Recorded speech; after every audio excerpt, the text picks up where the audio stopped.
সাবেক সরকার তো আর 27 টাকা ছিল, করছে 31 টাকা। এই সরকার আসছে ভালো, আরো দেখবো যদি ভালো হয় তাহলে উনি থাকবে, সমস্যা কি? অন্য সরকার থাকলে হয়তো বা কমার বদলে হয়তো বা বাড়তো, কিন্তু এখন যে কমছে এটা আসলে আমরা যেরকম ভাবে চাইছিলাম এরকমই বেনিফিট হবে, এরকমই হচ্ছে। হয়তো ভবিষ্যতে আরো ভালো কোনো কিছু এখন ওনাদের থেকে আশা করতে পারি। আমরা আসলে কৃতজ্ঞ। তাদের তুলনায় তো অবশ্যই ভালো দেখতেছি। অল্প সময়ের মধ্যেই যদি লিটার প্রতি 6 টাকা তেলের দাম কমে আসলো, এটা তো অবশ্যই ভালো ভালো ভালো চোখে দেখবো আমরা। এই যে তেলের দাম কমলো, ভালো লাগলো যে সরকার আসছে। সাবেক সরকার তো আর 27 টাকা ছিল, করছে 31 টাকা। গত সরকার যেটা ছিল, এই সরকার আসছে ভালো, আরো দেখবো যদি ভালো হয় তাহলে উনি থাকবে, সমস্যা কি? আমরা তো ভালো চাই। আমরা চাই কি? আমরা কোনো দুর্নীতি চাই না, দুর্নীতি মুক্ত চাই আমরা। এটা ভালো উনি উদ্যোগ নিচ্ছে। আশা করছি যে তেলের দাম না, আশা করছি যে তেল পেঁয়াজ যেগুলোর দাম কমবে। তেলের দামের আগে ওইটা দরকার। হ্যাঁ, ইনশাল্লাহ যাক, আরো যতটুকু আগানো যায় যাক, আমরা আছি তার পাশে, সমস্যা নেই।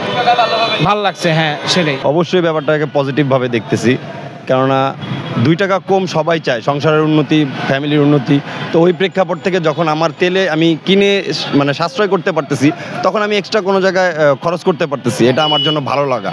সো অন্য সরকার থাকলে হয়তো বা বাড়ার বদলে হয়তো বা কমার বদলে হয়তো বা বাড়তো, কিন্তু এখন যে কমছে এটা আসলে আমরা যেরকমভাবে চাইছিলাম, আশা করছিলাম হয়তো তত্ত্বাবধায়ক সরকার আসলে আমাদের এরকমই বেনিফিট হবে, এরকমই হচ্ছে।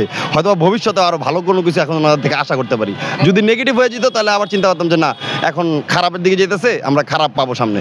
হ্যাঁ অবশ্যই, কারণ এখন তো বাইকের পরিমাণও বাড়তেছে, তো সবাই মানে প্রয়োজন অনুসারে তো যোগান দেয়। যেখানে সব কিছুর দাম বাড়তেছে বা সব কিছু প্রয়োজন আছে, তখন তো দাম বাড়ায় দিলে সমস্যা নেই, মানুষ তো নিবেই। কিন্তু এখন ব্যাপারটা এরকম না, ব্যাপারটা হচ্ছে সবার সুবিধার কথা চিন্তা করা হয়তো বা কমানো হয়েছে, যেটা আমাদের জন্য সুবিধাবহ। আমরা আসলে কৃতজ্ঞ এই জন্য মনে করি। হয়তো বা আরও কোনো কিছুর দাম ভবিষ্যতে কমতে পারে, সেগুলো আমাদের জন্য অবশ্যই। এবং বাজার বর্তমান কাঁচা বাজারের দেখছেন তো কি অবস্থা, সময় শুরু হয়ে গেছে, আশা করি সামনে আরও কমবে। অবশ্যই এটা অন্যতম একটা ভালো লাগা যে 6 টাকা কমাইছে, আশা করি ভবিষ্যতে 12 টাকা কমবে।